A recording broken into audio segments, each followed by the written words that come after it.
representative of Israel.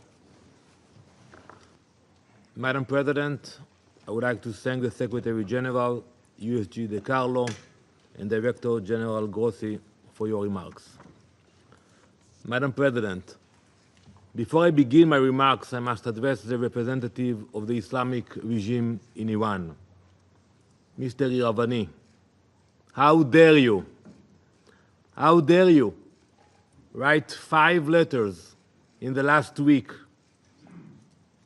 come before this council, demand a session, and ask the international community for sympathy? How dare you ask the international community to protect you from the consequences of your own genocidal agenda? Have you no shame? For years, your supreme leader, Ayatollah Khamenei, has publicly and repeatedly called for the destruction of Israel and the United States. In May 2024, he declared, and I quote, "The divine promise to eliminate the Zionist entity will be fulfilled." In May 2025, he said, and I quote, "The Zionist regime that is a lethal, dangerous, cancerous tumor should certainly be eradicated, and it will be." These statements are your regime's policies. Your government has attempted the assassination of Prime Minister Netanyahu. It attempted the assassination of President Trump. Your operatives have plotted to attack Jewish communities and kill Israeli civilians across the world. Now, with innocent blood still dripping from your hands, you come here asking for sympathy. You demand protection from this council while plotting the extermination of my people. It's enough. Enough with the performances. Enough with the theater. How can this council allow the representative of a regime that funds, arms, and orchestrates terror across the world to come here and play victim? It's like a wolf complaining when the shepherd fights back to protect his flock. So innocent. Mr. Iravani, please clarify to us.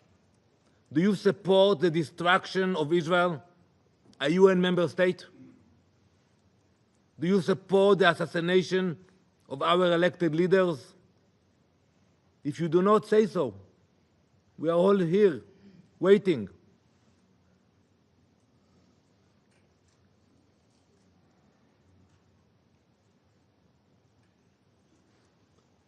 This council should put an end to this charade, once and for all. Mr. Iravani, you are not a victim. You are not even a diplomat. You are a wolf pretending to be a diplomat.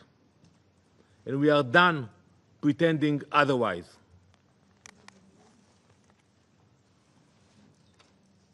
Madam President, on Wednesday night, Iran launched a ballistic missile directly at a hospital. And by the way, I listened to your word. You mentioned that we attacked hospitals. I ask you to provide a list of the hospitals that Israel attacked in Iran. We know what we are doing. If we attacked hospitals, show us the locations, show us the names and the list.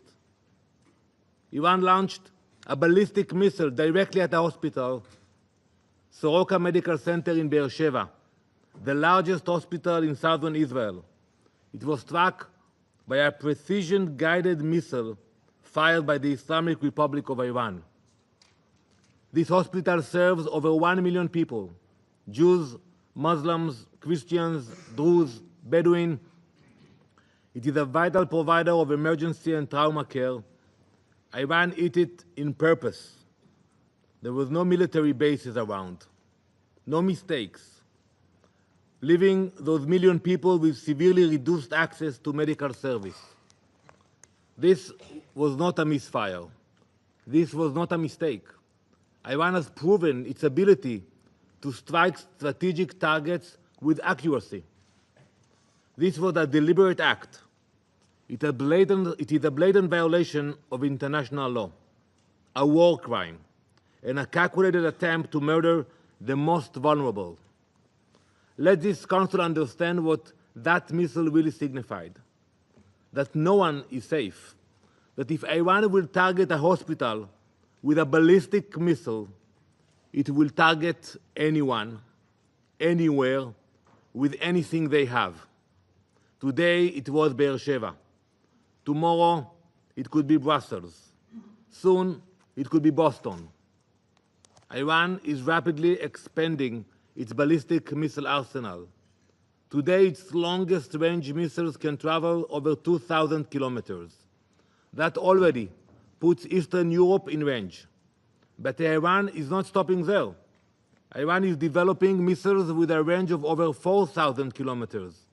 That would place every European capital, London, Paris, Berlin, Rome, within striking distance. And when that milestone reaches, what comes next? New York, Washington, the US entire East Coast. Before Israel took action, that reality was approaching faster than you could imagine.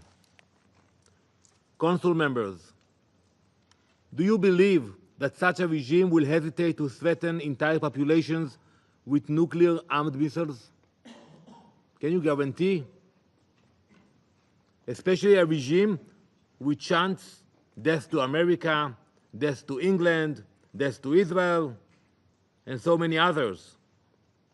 Because that is where the world was heading. Israel is stopping it. Iran has already enriched uranium to near weapons-grade levels. It cannot be denied. We saw the reports. It has built deep underground facilities designed to survive bunker-busting bombs. It has advanced missile delivery systems. And it has lied to the IAEA and the world at every step. There must finally be an acknowledgement that there is no greater threat to international peace and security than a nuclear Iran. The Soroka strike of our hospital should end any illusion that this threat is theoretical. Iran is not just building the capability, it is using it. We will never allow those capabilities to go nuclear. While the Ayatollah shout death to America and death to Israel, many on this council dismiss those threats. While Iranian missiles fly, the UN urges restraint and de-escalation while ignoring Iran's nuclear ambitions altogether. That weakness, that detachment from reality, that hypocrisy is what allowed Iran to get as far in its nuclear program as it did. It is what allowed Iran to sow chaos across the world. And let's analyze it for a minute. The Iranian regime has exported thousands of drones which have killed many civilians. It has harmed Hezbollah in Lebanon, Hamas in Gaza, the Houthis in Yemen, Shiite militias in Iraq, extremist groups in Syria and Africa, and criminal networks in Latin America and Europe. It's a war machine, stretched all around the world. Its reach is not limited by borders, its hatred is not limited by reason, and its ambition is not limited by geography. We have already seen the consequences. Terror attacks in Argentina, Iranian agents uncovered in European capitals, proxy missile strikes on Gulf states. This is Iran's vision for the world, and it's happening in real time. Right now, Israel is the focus point for that murderous vision.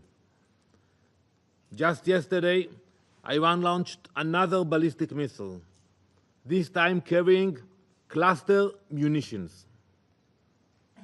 at a densely populated civilian area in central Israel. Cluster munitions are designed to spread multiple explosions over a wide area. He deliberately fired these munitions at civilians. Iran's intentions could not be clearer. Bloody murder. 29 civilians have been killed and almost 900 wounded by Iranian missiles. The only reason the number isn't higher is because of Israel's advanced defensive capabilities. So yes, Israel acted because we understand the cost of waiting. We will not wait for another threat, whether that is rockets, missiles, terrorists, or an atomic bomb. Israel acted as a last resort. This was the final window of opportunity to prevent Iran from acquiring nuclear weapons, and it came only after diplomacy had been exhausted. Israel cannot and will not accept this situation. Operation Rising Lion was launched to neutralize an imminent and existential threat, and we are doing so in full compliance with international law. Israel is strictly following the law of armed conflict, including the rules of distinction, proportionality, and precautions in attacks. That's why I'm waiting for the report about the hospitals. Our strikes are aimed at military objectives based on reliable intelligence. Every measure is taken to minimize harm to civilians. Iran launches indiscriminate barbaric missile attacks. They deliberately target population centers. This is the difference between a democracy acting in defense of its people and a brutal regime targeting civilians. Colleagues, it is Israeli civilians running for shelter now, every day. But something many of you also seem not to understand is that when Israel acts, we are not only defending our people, we are defending yours. As German Chancellor Merz said, and I quote, Israel is doing the world's dirty work. We are the first target, but we will not be the last. We are holding the line between civilization and genocidal jihadist imperialism. Iran doesn't just want to destroy Israel. It wants to remake the world order. One missile, one terror proxy, one destroyed hospital at a time. So no, we do not apologize for defending ourselves. We do not apologize for striking Iran's nuclear facilities. We do not apologize for neutralizing the threat, because while some here raise their voices when Israel strikes a ballistic missile site, they fall silent when Iran strikes a surgical wind. Some condemn us for destroying a drone factory, but say nothing when Iran hits a residential building. That is not balance. That is moral collapse.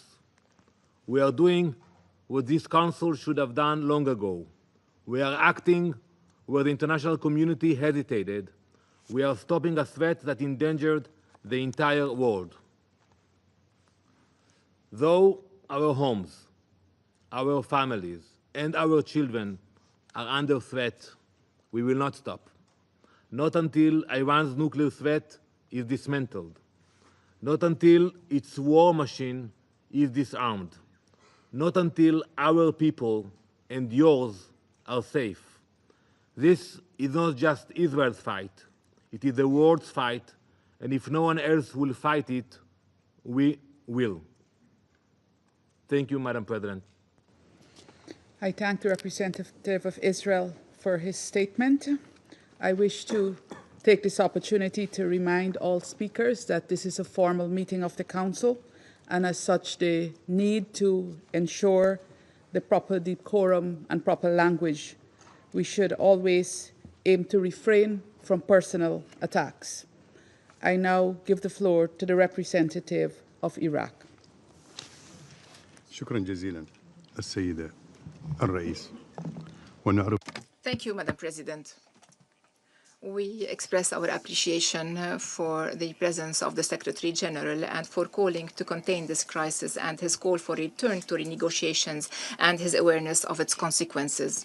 We also extend our thanks to the Under-Secretary General and the Director General of the IAEA for their briefings. I would like to express the appreciation of the Republic of Iraq for the efforts of the Security Council in following the dangerous developments in the Middle East, which is witnessing an unprecedented escalation owing to the continued Israeli attacks on the Islamic Republic of Iran and their repercussions on regional and international security.